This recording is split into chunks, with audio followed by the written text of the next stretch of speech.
Tabia 10 zinazobadilisha maisha. 1. Tabia ya nidhamu.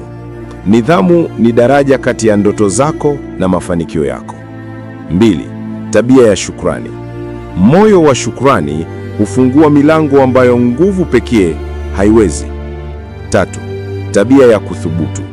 Heri ukajaribu na ushindwe kuliko uogope na ubaki pale pale. 4. Tabia ya kujifunza kila siku. Kila kitabu unachofungua ni mlango mpya wa uhuru. 5. Tabia ya kudhibiti muda. Mtu anayeheshimu saa zake huchora mstari wa hatima yake. 6. Tabia ya uvumilivu. Mafanikio makubwa huchumwa na mikono ya subra, si haraka. 7. Tabia ya uwazi na uaminifu. Uaminifu ni sarafu pekee inayoongezeka kadri inavyotumika. 8. Tabia ya ujasiri wa mawazo chanya.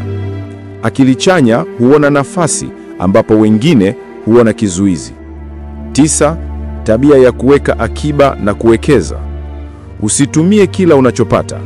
Panda leo ili uvune kesho. 10. Tabia ya kudumu na uthabiti.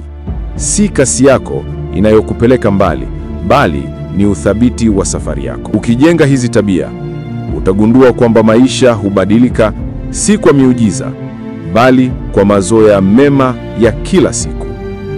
Usisahau kuonyesha upendo kwa kulike, kushare na kufollow Kiroho Safi. Hadi wakati mwingine.